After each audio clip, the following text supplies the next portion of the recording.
Thank you. Yeah, thanks for inviting me over here, and yeah, it's a pleasure to be here. Uh, yeah, good morning. Going to be lunchtime, but yeah, good morning, everyone. So I will wait until my slides come on the screen, and before I start, I have to apologize. I didn't spend as much time as I would like to on my slides, right? So I'll do my best, lah. It was just a busy week. It's not on the organizer's fault. It's just me. I take responsibility on that, right? So, while we wait, my name is Shahrizar. You can call me Shah. I'm one of the co-founders of Kaigan Games. I will show you what we have done and what we are working on. So we have been around for the past, I think at this point it's like 8 years. Kaigan Games itself, but I personally have been in the industry for like, I don't know, 15 years at this point. So a little bit on the senior side, lah. Middle-aged man. I never realized. You never think of becoming middle-aged. But when it hits you, you're like, shit. Right? Because you're always thinking, like, I'm playing games, I'm always young and mind, right? But then your body does degrade over time, which was an interesting experience. So yeah, still waiting, right? It's coming anytime. So I think my talk, oh yeah, it's there. All right, so it's roughly around an hour, but no, feel free to ask questions anytime. Feel free to just like shout, tell your opinions and whatnot. It's totally fine, and it will be pretty casual. So the topic today that I have chosen for you guys is called The Art of Strange. If some of you know Kaigan Games, the games that we do is usually strange, like the stories that we tell, the characters that we build, the visuals that we do is usually a little bit different. So that's what we do at Kaigan. So today is just a little bit of an exploration of why we embrace strange in Kaigan. And yeah, we'll start from there. It's disappeared again. It will come. 1 second, 1 second. No worries. No worries. It is also strange, yeah. It's just how it starts, right? So, how is everyone doing today? Good? Okay. It's the first time I'm actually at Exola, so it's so fancy. It's nice. What happens when you maximize? Okay. It goes to my second screen. Yeah, there we have it. Okay? Okay, just a quick one. There's a mouse for you to click. Natalie will pass it to you. Yeah, awesome. It's fine. No, this is more than good, right? Oh. Okay, I will not touch. I'm afraid I don't know how to go back. Right, I'll just go front. All right, okay, so that is Kaigan Games. That's our logo. It's the all-seeing eye. We were inspired by a lot of other stuff, but yeah. The title today is Art of Strange. All right.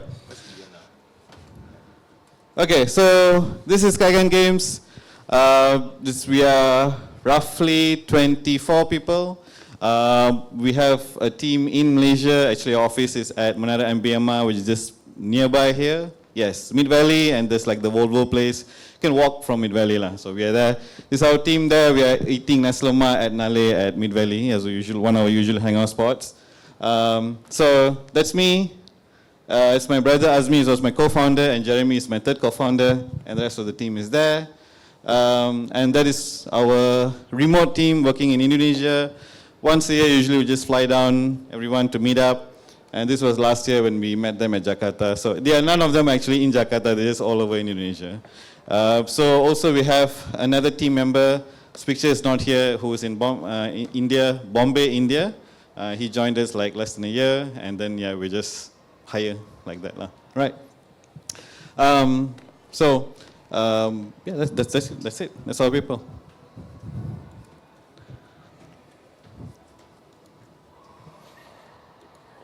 Yeah. Okay. So these are our games. This is what we are working on right now, and this is what we have published. Yes. So actually, I'm missing one game. Our first game, which is Sarah's missing. It's okay. You guys can just Google this. Right. Yeah, it's literally missing, right? Namesake. No, it was totally intentional. Right. So our first official game under Kaigan. So to be fair, under Kaigan, when me, Azmi, and Jeremy, we got together, made our first game, Sarah's Missing was not technically under Kaigan. It was just like a three idiots making a game kind of thing, right? So we just got together, made a game, and that was the prototype. So, but we actually, when we like formed a company and called it, this is Kaigan Games, and this is what we're going to do, the official game is Simulacra, right? So that's our first game, which is, if you guys know Sarah's Missing, or if you guys know about Simulacra, it's a phone simulator. It's a phone simulator horror game. You read through text, you hear voice messages, random people call you and stuff, right? So you search this on YouTube, right? Just search the name Simulacra on YouTube, like the tons of gameplay and footage of the game there. So when we made Simulacra, it was just like Azmi, me, and maybe like 4 or 5 of us. That's pretty much it. And then we launched that. It's a premium mobile game when it came out, but it was also in PC. But people say don't sell premium on mobile. True, don't sell premium on mobile. It's a bad idea. But I mean, it's fine. It let us grow to make like a franchise, a game under 4 games under the Simulacra franchise. We have Simulacra 2. We were around 10 people at that time, I guess. And then Pipe Dreams was like, it's literally in the name, the Pipe Dreams. It was just a free game. So since this is paid, people don't want to pay money, right? Especially for indie games. You were like, you know what, we'll give you a free demo. But we didn't want to call it a demo. We made a free game with some ads, and the ads were like meta in a sense. The ads were also fake ads, right?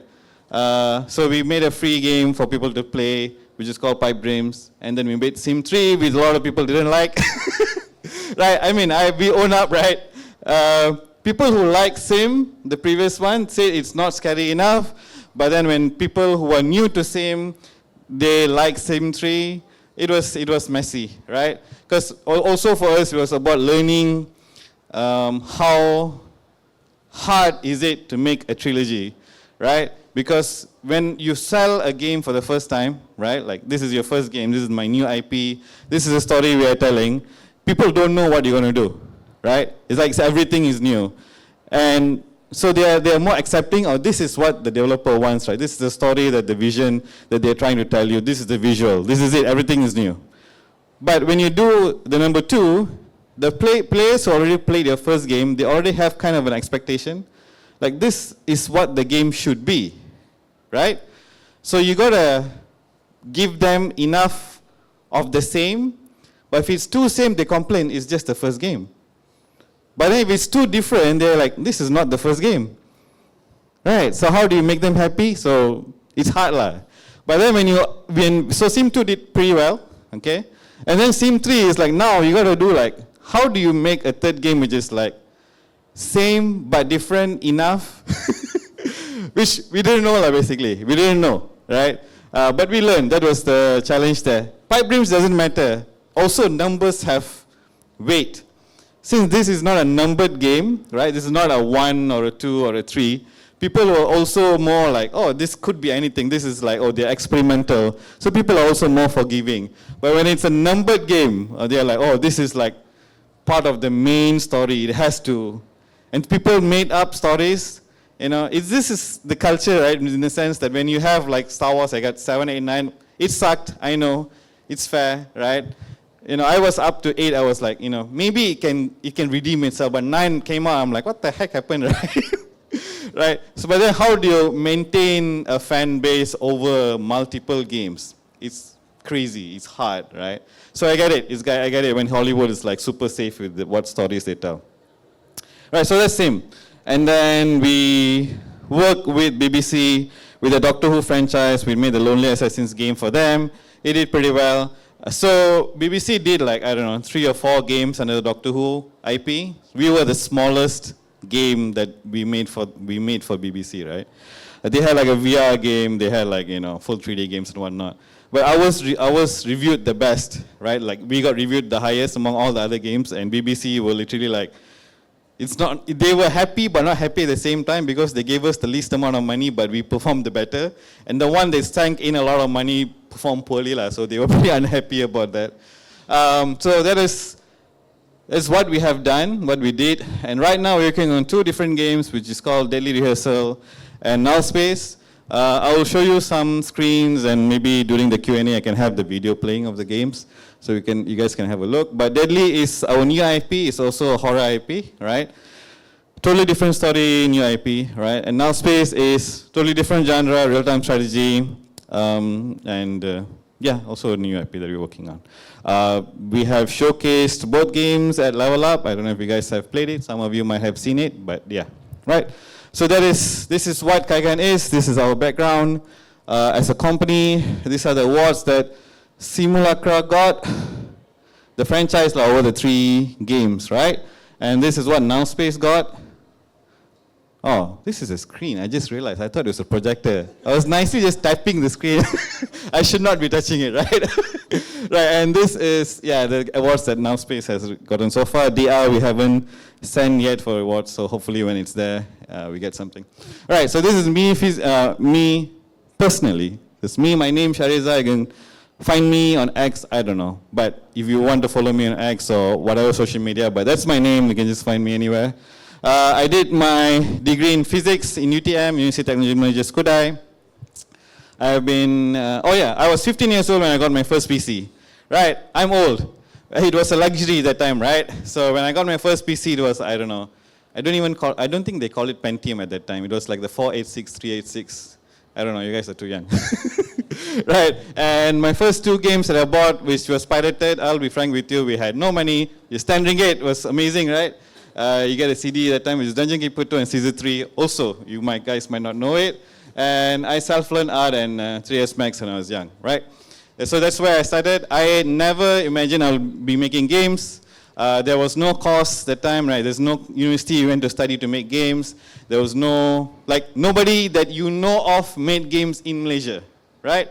So I did my degree in physics in UTM, and I wanted to become a lecturer. So I was doing my master's. So when I was doing my master's in physics, I was doing nanotech. Yeah, I don't know. I wanted to go and explain, but I felt I don't want to, right? I saw what my lecturers were doing. I don't know, are there any lecturers here? No? Yes or no? So when I saw what my lecturers were doing, I thought I don't want to do that when I'm 40 or 50. So, right, I was like, oh no, will I be doing that when I'm still 40 or 50? But again, it was just like what you're passionate about, right? I felt like there was not what I wanted to do. So I came out, I didn't do my Viva, one of my regrets is I never finished my master's. I should have. It was literally I just need to do my Viva, but tak buat kan. So I never got finished my master's. I came out, worked in a consulting company, learning to do training stuff. Again, I didn't know what I wanted to do. I was 26, 27 that time. And then over a weekend, my brother, he's 6 years younger than me, as me just now. So he finished his degree from MMU, accounting, right? We got together and we were like, you know what? Should we just make a game? And we were like, yeah, I can do the art, you do the code. And that's literally how we worked for 7 years, right? Just me, my brother, and me. I made all the art, he just did the programming. So we were a 2-man development team making mobile games for 7 years. We got lucky, right? Our first game was super silly. It was like, you have to identify countries based on their silhouette, right? Yeah, it's shit, I understand, right? But for me, I understood that I gotta launch it, right? One thing that I always push to people who talk to me is like, they will be working on a game, but when do you plan on having it out, right? You gotta launch the game. You gotta put it on the store, you're gonna learn, and you gotta fail. The first game always sucks, I understand. So the second game we did was called Where's My Chicken? Again, a stupid game. It's a great grandfather of idle clickers.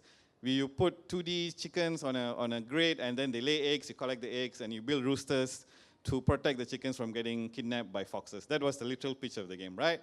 But that game, in, 15 years back, we got 250,000 downloads, and we were like, wait, people actually play our games, right? That's the light bulb, right? The eureka moment. And that's where we started. So we started pitching our services as a game developer for mobile games. We did chess tournaments, online chess tournaments. We did a bunch of stuff. We did game jams. We did anything to survive, basically. So at that time, people were talking about unicorns, right? You have companies which are unicorns, Grab and whatever, making billions of dollars. We call ourselves cockroaches. because you cannot kill a cockroach because they're so small. You cut off the head, they still survive.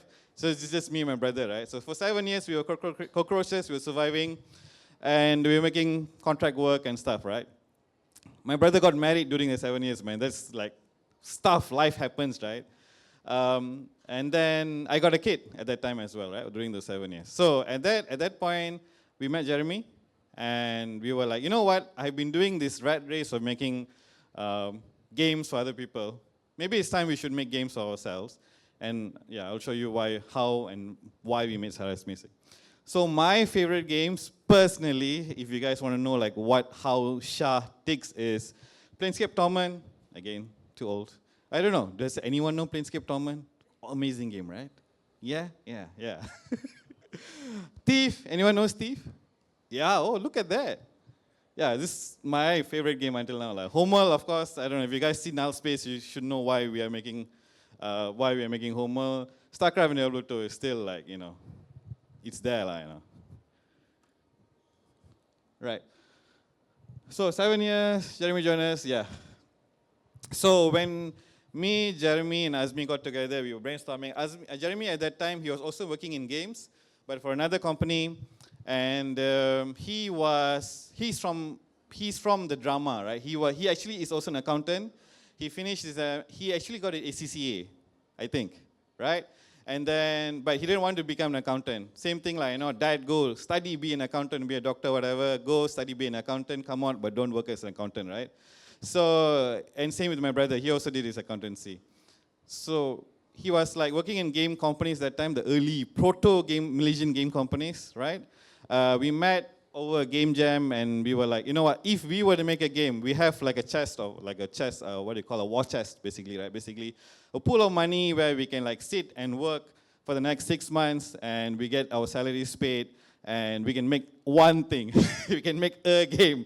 What game can you make in 6 months? So Azmi is a great programmer. He's really, really smart. And we were cheapskates. We didn't pay money for Unity. We were using something called libgdx that time, which is a Java framework. Old school, right? So we have the tech covered, as me. Jeremy, what does he do? Although he works in game, he does game design, he's a writer, he writes, right? He was actually a journalist for a bit. And his passion was drama, like he acted in theater plays, right? That's what he did. But of course, he also had a passion in making games. So we were like, okay, you can find his friends to act. We have like people to act, or maybe voiceover or whatever. And I am the poor, non-skilled pleb in the group, and I can make some 2D art. I'm not the best, but I can make some, right? So all of us got together and we were like, what can make sense? Sarah's missing. Basically, you take her story, if you know the game, which is where you use live action actors, right? Literally video people acting. And then you put it on a phone screen, right? And I can make a phone screen. It's just Illustrator, and most of you can make a phone screen within a day or what, right? You just copy paste and do some changes, right? And Azmi can code, and that was the pitch. It's like all three of us can do this side, so this is what we can do. So we made Sarah is Missing in 3 weeks. Jeremy wrote the story within a week. He wrote the script within a few days. We got a group who eventually became Persona 30. I don't know if you guys know them. If you know them, you can ask us how that ended up. But they started with us. They helped us to do the video production stuff because we didn't know how to do video at that time, right? So we made Sarah's Missing within 3 weeks, right? And we put it out there. We put it on each. We never did put it on Steam, but it's fine. We put it on each. Then we put it on mobile and stuff like that. So and then it blew up, right? So it was a viral hit lah. People know Sarah's Missing, and like they'll be like, oh, I played that game long ago somewhere, kind of thing, like, But we made zero money from Sarah's Missing, like zero, because the game was free, right? None of you paid for the game, right? Right? The game was totally free. There was no ads. We didn't know how to make money. I still don't know how to make money. That's my problem, right? So Sarah's Missing was a big hit, but we as a team who made it was just like put in the money, put in the passion. We make a good product, but no revenue made from it. But we got to still continue making money, right? Because you got to survive. So as I said, remember we had 6 months of runway. Sarah's Missing came out like a month, and then another 1 month of us just being high, right? Literally like we're so happy people are playing the game, they're putting it on YouTube and stuff. We have never had that kind of, like, can you imagine Markiplier playing a game? It's like, oh my God, it's crazy, right? And then, yeah, so then we made, okay, now we got to make this into an actual thing, and that is where Simulacra came about. Like, we're going to make a same format, we're going to make it better, we're going to put in puzzles, it's going to be a proper game, like 4 to 5 hours long. Technically, Sarah's Missing was supposed to be only 15 minutes long. That's it, right? But people played it for like 30 to 40 minutes. We could not understand that. But either way, Simulacra and just now, what I showed you, what came out from there, and we grew, right? So the problem that we found was, we are only good in making one type of game, which is the phone simulator. We only knew, and we got better at it, right? In making Simulacra type of games. People knew for that. How long can we keep making the same game? Sim 3 was literally for us when we like analyzed it internally, like I think at tail end, like nobody was going to buy Sim 4 at that point, like, you know, and then we'll just close on at that point. So we're going to take risks, right? So I'll go through that on why and how and where we are now, right? But yeah, this is our first award, which was at, during that period, it's called IMGA, International Mobile Game Awards at Singapore, and we were super hyped when we won the award. Again, our first award for a game, right? It was amazing, a cherished memory, right? So, yeah, and that is when I was losing my hair. I'm totally out now. Game development, yeah, you can see the effects of it. So yeah, and again, Sarah's Missing was super guerrilla in a sense, right? Guerrilla in a sense that we did not get permission from anyone. We literally went to a random park in Ampang there and started filming it this middle of the night. You know, and good thing no police came by, you know, they were like, what the heck is this, right? If they saw this, I would, that would be a nice story. But yeah, literally went at night, we just followed Tamina, who's our actress for Sarah's Missing, and just take pictures in some cafe, ask permission, hey, can we take pictures and whatnot, and just, yeah, that was the program. And then Jeremy was the person, he's usually a volunteer for voice and acting, so that's Jeremy down there. He was, I forget his character's name in Sarah, but Sarah's Missing, but he's one of the characters who died. And then the thing was also, right, people don't do blood, like real blood, in games during that period, right? So when we were looking at it, we were like, we shouldn't approach Sarah's Missing or Simulacra as a game, right? We wanted it to feel weird, right? So when you launch Sarah's Missing, there's no new game. You launch the app, it just launches the game, right? So we actually had so many emails and like reviews where players get confused, because when they launch the game, they're like, oh, your game took over my phone. I don't have any of my apps anymore, right? And we were like, people were like, and they're putting us 1 star, you know, they literally thought that they lost. And there's a sequence in Sarah's Missing where it like erases your phone, I guess. It's been so long, I don't remember anymore. So people also complaining that they were like, oh, I'm losing pictures. Your app, your game like deleted stuff from my phone. We were like, what can we tell you? I cannot explain to you how the game works, right? So when we actually eventually made Simulacra, Google and Apple said, you gotta make it look like a game. You have to have a main menu. You have to have a new game. You have to make sure the phone doesn't, the app, the SIM itself doesn't look like an actual phone, right? So yeah, so that's why the designs of the phones became more gamified in a sense, because it was literally like, and every time we submit our game for review to Apple, Apple will like say your game is rejected. Every time, all 4 games, even Doctor Who, all rejected. And then we have to get on a phone call with Apple to say that, hey, this is an actual game, we're not going to steal people's data, you know. But yeah, funny story. So personally, what do I still do at Kaigan? Of course, I run the biz dev, but I actually do everything else that people don't want to do in Kaigan, right? People don't want to do level design. People don't want to do playtesting, UI, 2D art, video editing, VFX graph, gardening. We have some plants in Kaigan, and I'm the one who's like potting them and repotting them and watering them. But yeah, this is what I do, basically. So yeah, this is like my personal work in Kaigan. Don't worry about that face at the end there. But yeah, this coming in the early rehearsal, like from icon sketches, level design, whatever, right? So. Yeah. So let's get into the meat. So you guys know what I do, what I personally do, what Kaigan does. That's I think you have the background. So what I'm supposed to talk to you guys today about is basically the art of strange. So it's the philosophy of strange, right? So when we talk about philosophy, people will be like, what the heck are you talking about philosophy? We are game developers, we don't talk about philosophy, right? What, are you like arts major or whatever, right? No, I'm not, I'm a physics major. But why I say philosophy is because all of us, every one of you, including me, everyone you ever have met, they believe in something, right? They believe in what is right or wrong, they believe how the world works, they have their own logic and theory. That is philosophy, right? That is your belief, that is philosophy. So you cannot say we don't have philosophy. Every one of us does have philosophy, like what we believe in, right? So these are the 6 things that we will review or talk about, basically, again. So reject the predictable. So if you see in how we work and like the stories we tell in Kaigan, it is usually different, or we try to make it different, right? We try a conscious effort to not do stuff the way that another game company would have done.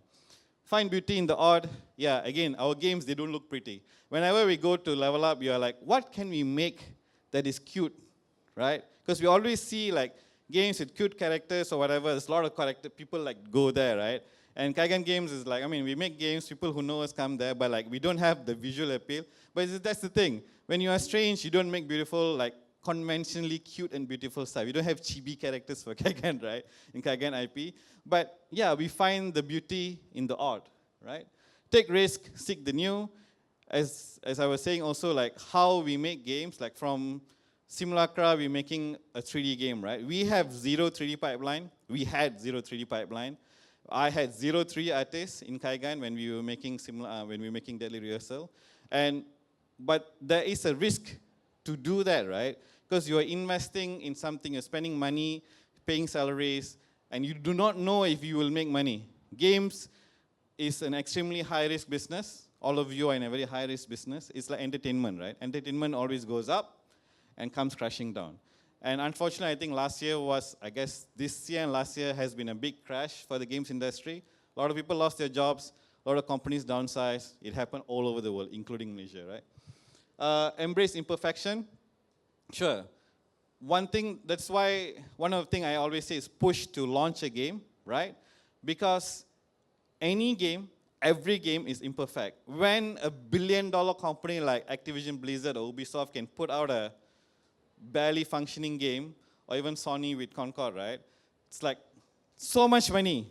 It's just so much money spent on that game, right?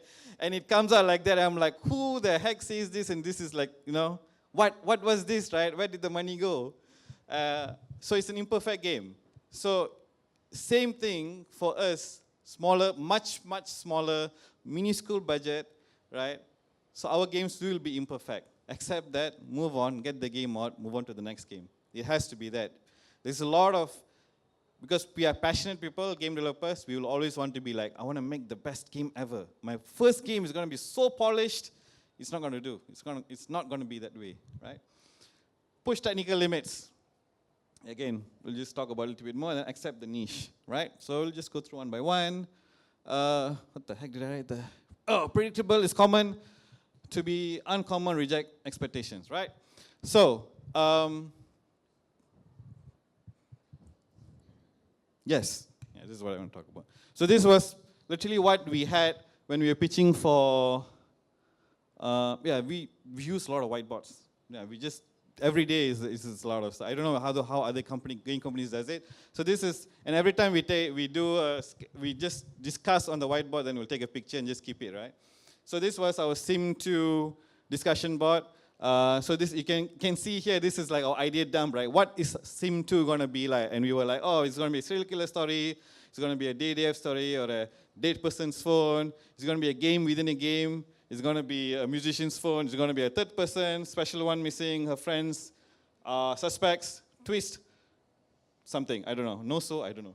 But eventually we ended up on number 6 for Sim2 story. So again, we go through each and every one to be like, is it a cool plot? Right? It's cool, but then it's kind of hard to market. Like, is it predictable, right? Is it like, it makes sense, but we want to make it something different, right? So, yeah, we will go through all of the ideas, and like figure out what makes it a cool thing. So one of the things that we believe in Kaigan was like you got to have a hook. Every one of our game, when it starts out, there's always a hook, right? When you see a horror movie, right, some random person dying in the first 5 minutes, right? Or something weird happens within the first 5 minutes, because that's the hook. They hook you in, and then you are like, then you learn the story for the next 30 minutes before the monster or killer comes up, right? But the first 5 minutes makes you sit and wait for the rest of the story. Same thing for our games, you always have a hook, and the hook has to be strong enough, right? It could be just a random video, and people are like, what the heck did I watch, right? But yeah, so example, my personal was Plastic Bag Man. I still remember, that was my idea. I want a wheezing guy wearing a plastic mask on his face, and it's like, there's a random killer, right? Do not judge how weird I am, but yes. Yeah. But yeah, so yes. So we will go through what are the stakes, how the player will engage with the world. Are we building the world? Are we building the characters and whatnot? So one of the things that we chose early on with Simulacra was we couldn't have the story continue. Why?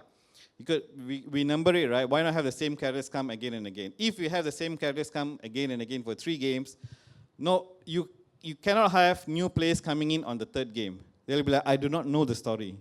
I need to buy the first 2 games. And they'll be like, that's too much work. Right? I'm not going to buy the first 2 games to just buy the 3rd game, right? So that's one of the reasons why we made it like an anthology, where each game, individual game, is a different story and different characters. So, yes. Oh, evil mascot was Clippy.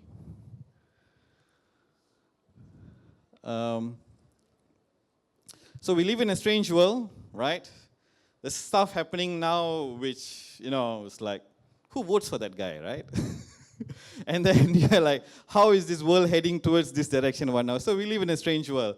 It's not all doom and gloom. We got to find the beauty in the strange itself, right? Find the beauty in the art. So the visual design process of Kaigan is also like, when we pitch something, you always have to add an extra layer of like seasoning on top of something. Even could be an icon, it could be just an arrow, it's just never an arrow, right? So for example, this is like our null space, we have this thing like an alien beacon and whatnot, it's still being worked on.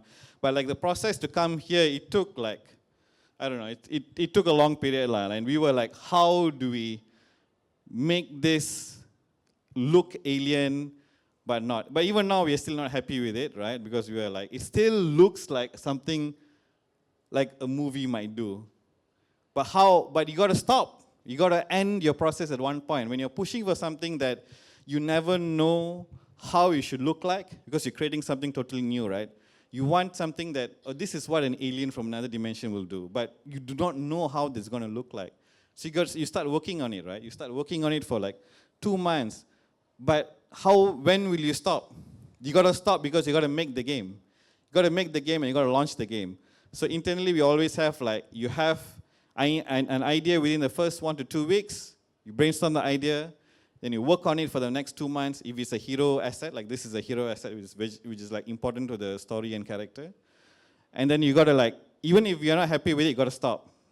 And got to make the rest of the game. Because we are not a team which, huge companies with like 100 artists or whatever. We only have like 5 3D artists. And time is limited. We only have this much of time before we have to finish making a game, right?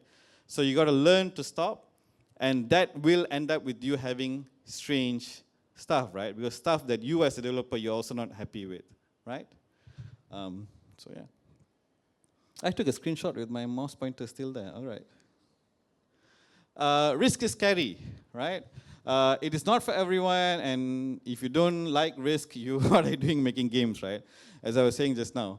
Risk, especially in the entertainment industry, I don't consider ourselves just the games industry, we are basically entertainment industry, right? It's like making movies.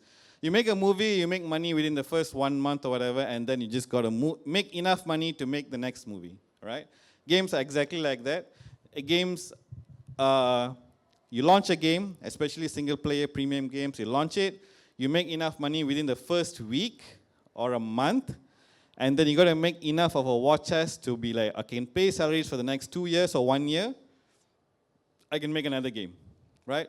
You will never have a game which like launches like this, And then after 6 months, it goes like, it makes more money than when it launched. It's like rare lah. It's like Flappy Birds type of, like one in a billion kind of chances lah. Right? You cannot plan a business around that, right? And so what happens is that you minimize risk, right? The bigger you get, you minimize risk. So that's why large companies, they don't take risk. They have the same IP, they have the same oh wait, they don't make FIFA anymore. They lost the thing, right? I don't know what they do. What is the new football game under EA? I don't know what's it called now.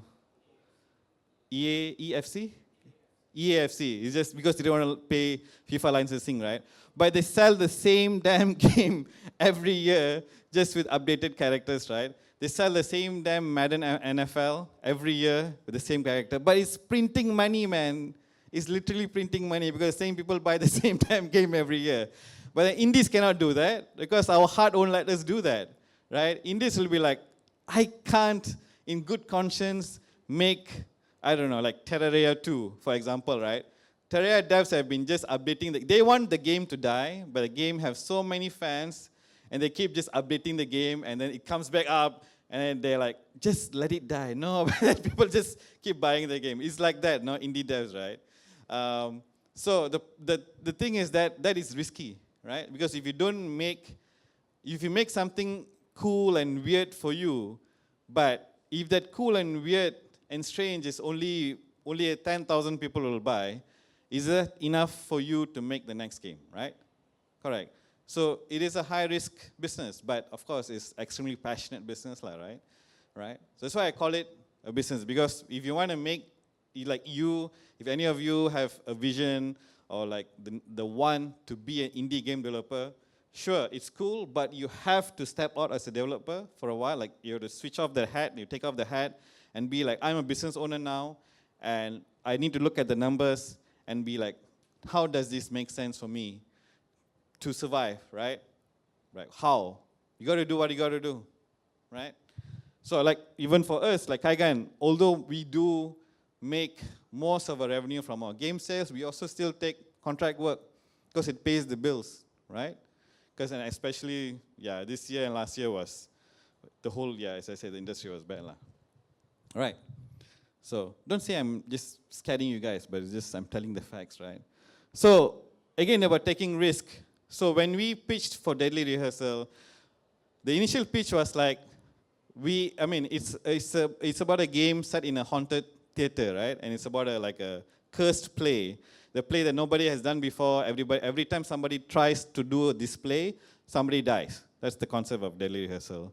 So we were like, we are just doing 3D models. The first time we have a 3D model pipeline, how the heck am I supposed to do facial animation? Doesn't make sense. So we said no facial animation, right? But then when we play tested it, it just felt weird to be in a theater about a play and the actors are not acting. They're just moving, right? And the face is just like that.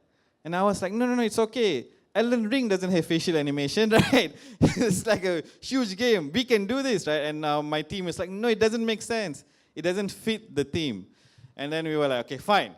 We're gonna take the step. What can we do to get facial animation? So we found the easiest way. The easiest way is, I don't know the technical terms, but you can use your iPhone to scan your face. An iPhone can be plugged into Unity, and then you can track your face changes during when you do the voice recording, and it has facial animation. It's not extremely good, but it's good enough, right? As I said, it's like you gotta make the sacrifice. Like, this is good enough, this is within budget, and that's what, right? So then we got this thingamajig set up. So you have your mic, you have an iPhone there, and then that's my dev. So he will link all of this to Unity, and then when this is a voice actress for one of the characters, so when she talks, the voice actress are actually giving the facial animation for the characters itself. So again, it was a risk because we did not plan on doing this at all when we started. And those who might have played Deadly Rehearsal, when the earlier playtest and whatever, they'll be like, there's no facial animation, but yeah, we have that now, right? Also, as I was saying, this was literally our first model we did for Now Space. Again, as I said, we have zero 3D knowledge. This was this was Azmi lah. Azmi just sat down and made up a 3D model. He's my co-founder, my brother, right? And he's not a modeler, he's not an artist, right? He's just a programmer, and he's like, okay, I'm going to make the whole game with this kind of models for now, right? And then our first, I think this is 1.5 years back, this is how the game looked with some like blurry backgrounds and like the visual and stuff. And again, we did not know visual effects. We didn't know shader graph because we didn't need to use shader graph for simulacra games. You didn't need to know VFX graph or VFX graph itself, right? But again, taking the risk, this is where we are. This is our newest model that we did for NowSpace. And it's the same team, right? It's my same 3D modelers who, when I got them in, they were doing small stuff for for simulacra. And they learn new skills. They push themselves, right? One of the things I was talking about was about pushing your own technical capabilities. Because each game that you do, if you do the same thing again and again, you become creatively bankrupt, right? You don't feel challenged. One of the things that over the past 8 years, 7 years we've been making in Kaigan is like we realized people can actually get burned out making the same game because you don't push yourself to do something creative, right? Most of the time we get burned out when we feel like we're just stuck doing the same stuff again, right? That's what burns you out, right? Because you're not creatively feeding yourself. You're not challenging yourself, right? So, yeah, that's what we have, and then this is how the game looks like right now. Yeah, it's much more fancy, much more colorful, more and stuff like that, right? Yeah. So this is another concept that we embrace. Is like in the strangeness of it is kintsugi, which I don't know, maybe some of you know. It's about embracing imperfection, right? So kintsugi is a concept, it's a Japanese concept, where something which is broken, they do specifically for the bowls. Like when you break a bowl, they reassemble the bowl back with gold, right? So it looks nicer than a perfect bowl, right? It just looks so much more cooler. And this was a concept or like a belief that I think is quite like it's good to have there, like, you know. So when we started daily rehearsal again, like we did not know how to do level design. This was like literally the first month or so. This is how the game looked like. So and we were like, but we were not happy with it. So you got to break it down, right? We break it down. We keep what works. We remove what doesn't work. We patch it together. We keep improving and we keep learning. When you do something new, beyond your comfort zone, you have to learn new stuff, right? And even until today, even last week, we were like going through, like it has gone to the point where we are watching like lighting artists for like movies talking about lighting, and we were like, oh, that makes sense. That's how you should light in a game because we want the game to look good. So it's not just about learning about how games do it. It's about learning how color theory, how they do it in paintings, how they do it in movies, right? So yeah, this is how, oh, it's too dark. Just imagine it looks cooler, lah. right? But yeah, it's more scary, creepy, whatever, lah, right? So yeah, we have improved. And I think pushing yourself to do that, embracing that imperfection, and then taking away and learning and knowing what to keep, what to remove is also important, right? Okay, I don't have a picture for tech dev, but one thing that when you keep making games, it's not just for your first game, right? But it might happen if it's a project long enough, is for programmers, when you start a game to develop, you're going to have what you call, you're going to make some early decisions of how the game is supposed to be like, right? You're going to make like, oh, this game is going to be only this big, right? And then you're going to make some informed choices of how the tech is going to be, the limitations is going to be. But you make the first game, and like you feel like you're done, you launch the game. But there's actually a tech debt, in the sense that you owe stuff. You have only patched it. So let's say you make the number 2 in that game, right? It does well enough, you are making number 2. Would you redo the engine or just reuse the previous engine? Reuse? Reuse? But if you're reusing, then you're going to be like, okay, I'm going to reuse my previous engine, or previous code base, but am I going to fix the problems that I know is there, or am I just going to keep patching it? Because I'm going to make the second game, right? Because I know if I fix the problems, there's a reason I didn't fix it the first time around, because it was just too much time. I know how to fix it, it just takes time, right? So if you don't, you're going to make a second game with the same tech debt, right? You're gonna owe fixing your game engine, which you never fix for the second game as well. And many companies do that because many companies keep reusing the same code base, right? Because their code can never be clean because you're gonna take shortcuts. You're gonna be like, I'll just patch it for now, and then just move on because you have stuff to get done, right? You gotta launch the game out, right? So tech debt keeps mounting. And you reach a point where the game is like, you cannot keep working on the code, and then that's where dev is like, you know what, you're going to redo it from beginning. Just scrap everything, right? But then at that point, it might be too late because you have like, I don't know, 6 years of development just going down the drain, right? So, yeah, there's no solution actually. Either you choose to continue with the tech debt, knowing one day you got to scrap all of it, or you redo every time, but it's intensive. It takes a lot of time to redo the stuff, right? To bring it where you were with your previous code base, right? Evolve by doing what you do. But actually, I think I kind of covered this, right? Yeah. So this is just to add on to the to the art of strange in a sense is that I feel that the best developers or designers or artists are not just that they do something else as well, right? So for example, I respect Jeremy a lot just because he's not just a game designer, because he's also a writer and a person who is into theater, and he acts. Because he brings in a lot of stuff outside of game development, outside of just being a designer into this. So when you talk to him about a problem, right, like how do we solve this? Or how do we do this, right? And he's like, oh, that thing from somewhere I did before, that sounds interesting. Maybe we can find a way to use it into this, right? So you guys as like, I don't know, designers, students, artists, or whatever that you guys are doing, right? Try to have a different perspective or interest rather than just being into games. You know, and the stranger that it is, right? Maybe you can find the inspiration from where it's just not from the industry or field that you are in right now, right? Right, niche. So what we do is we build for the niche groups, like highly passionate, loyal, but a small group. We do not have the capacity to compete with huge companies, right? Because they are like, we're going to make Call of Duty, and every guy who plays shooting games is going to buy that game, right? We can never make a Call of Duty game because it's just huge. What we can do is we know there's a fan base for horror, which is like, even in horror is huge. We're like, horror on phones. Maybe 100,000 people in the whole world will buy it. And that's it. That's my niche. I'm going to just sell to 100,000 people. I roughly know how much money I'm going to make, right? I know there's like 1 million people in the world who will buy a great strategy game, right? So I'm just going to focus on selling to that 1 million people. That's it. That's my niche. Million is extremely small, right? Million is an extremely small. Like our most recent Malaysian game, the card simulator, card store. What is the name? Sorry?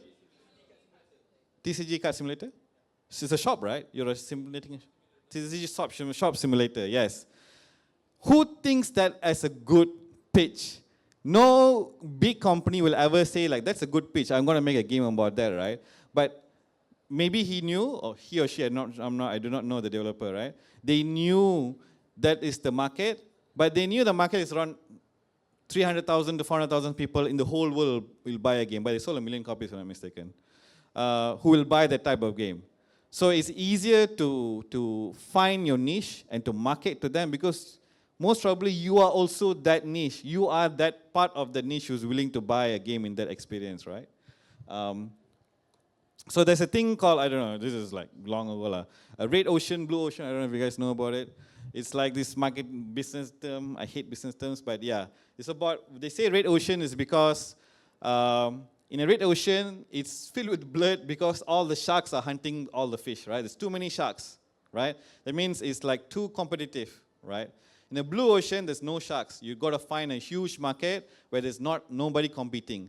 But for me, it's not about a blue ocean. I just want a blue lake, I'm fine, right? Something small enough, nobody else comes in, I'm the king of the lake, right? Like as for Simulacra, like nobody else, when we launched Sarah's missing, we were like, oh, you know what? This game is quite a viral hit. Maybe there's going to be more games like this within the next few years, right? Strangely, not many, right? And we realized that maybe the niche is so small that nobody wanted to mess with Ursula in a sense, right? They're like, these guys are already there. It takes too much effort to make another game into that to compete. So they're like, this left us alone. And we just kept making games for that blue lake of ours, basically, right? So niche, we also became niche because I was talking about niche viewed struggle as a necessary part of growth, and that is what all game developers do.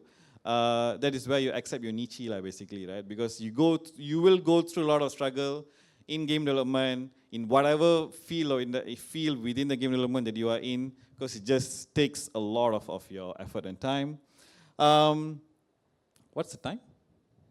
Do I have like 5 minutes more or something? I have. Is it? Okay. Right. I timed it, guys. Right. Challenges. So what this the problem of the strange is because we, like for example, Kaigan, maybe I don't know. So that's why I don't want to use you. We at Kaigan, we are an extremely bad sell for publishers. Publishers can never understand us. When we were pitching Simulacra, publishers were like, this game will not sell, right? When we pitched Null Space, we were like, they're still like, oh, this game most probably will not sell. When we pitched Daily Rehearsal, they're like, oh, this game, again, same answer, again, will not sell. But we know, again, our Blue Lake, right, in the sense, we know there's 200,000 people or 300,000 people.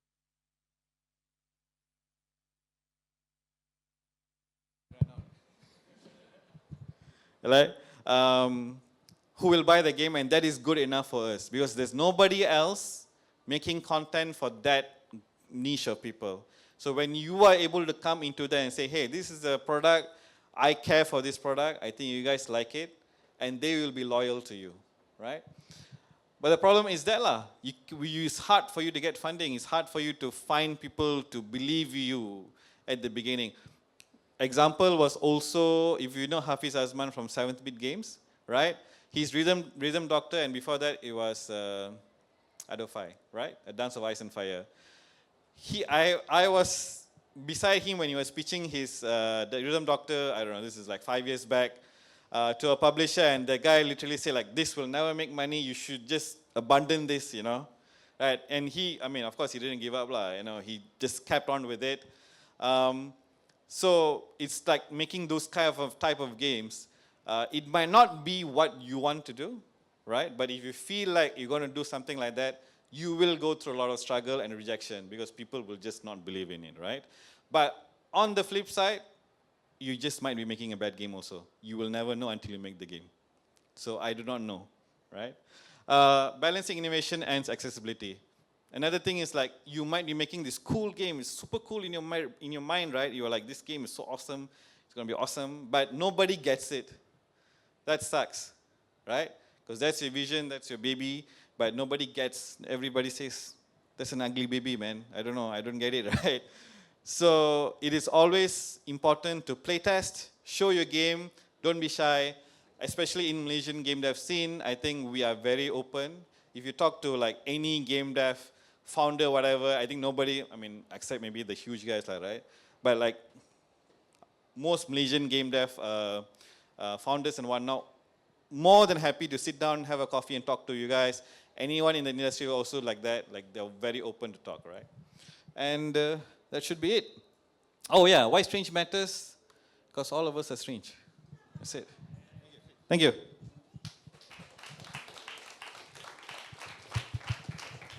Okay, so we have about maybe 5 quick minutes. Does anyone want to ask him any questions about game dev or maybe even physics? Anyone want to do Q&A? Any questions? Okay, I got a quick question for you actually. Okay. Okay, I'll just ask a quick question. So my question was, how long on average would a model take to design and develop? A 3D model? Yes. Depends on the complexity. Is this a trick question? Maybe. But yeah. For null space, ships take like a month actually, for null space specifically. Our ships are quite high detail. But for deadly rehearsal, it's like within a week, usually we get them 3D model out, except for like characters live. Characters will take like a couple of months. Hey, no, couple of weeks, like 2 to 3 weeks. Yeah. Okay, thank you so much. Okay, I'll pass it. Hi, I'm Kiko, and the three of us, we are from final year illustration and concept art students. So I would like to ask, as final year students, what advice would you give? What advice would you give to us for To get hired or to do what? I guess I suppose to get hired or like just Portfolio. Embracing Just portfolio. just the portfolio. Not a portfolio. Just a portfolio where you come and show me I'm like, I want you. You know? Because I will tell you, the HR or hiring person is going to be like looking at, I don't know, 50 students, right? Or 50 artists. When we put out, let's say even for like a 2D artist or UI artist or whatever, this is going to be like 20 to 30 easy resumes coming in. And it's not just from Malaysia. Most companies are also hiring from, at least from the Southeast Asia region, right? So you're competing with Malaysians, Indonesians, Singaporean, Thai, Vietnamese, Filipinos, all, right? So the only thing, and we really do not care what was your pointer, we really do not care what you did at school. It's literally like, especially for art, it's like, what have you done more than from school? Because most students will just only give exactly the 3 or 4 projects that the lecturers ask them to do. And that's it. Correct? The lecturer will be like, your final year project, this is what I did. I did my, midterm project or whatever. And my 3rd year I did this, and 2nd year I did. And that's your portfolio. That's not a good portfolio. Because I want to know what you like, what you personally are invested in, and what you have learned and done on your own free time, right? Because, for example, like when we actually made a hire, this was a programmer. He had never done programming. He was like 30 plus. He was working for Accenture, the consulting company. He just got burned out. He came out. He's like, you know what, Shah, I want to make games. And I'm like, dude, you don't even know Unity. How do I hire you, right? So he said, okay, give me 2 months. I'll come back. So within 2 months, he, of course, he learned Unity on his own. He made his own mini projects, mini games, and came back after like 2.5 months. Like, this is what I did within the past 2 months. And we hired him. And he's my best programmer right now, basically, because he's just like, he's willing to learn on his own.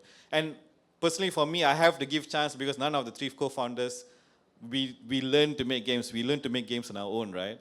So yeah, coming back to your question, it's just portfolio. Show what you're personally passionate about, and like, let that stand out, right? And usually try, especially for 2D, I think if it's illustration, have a style that is yours, right?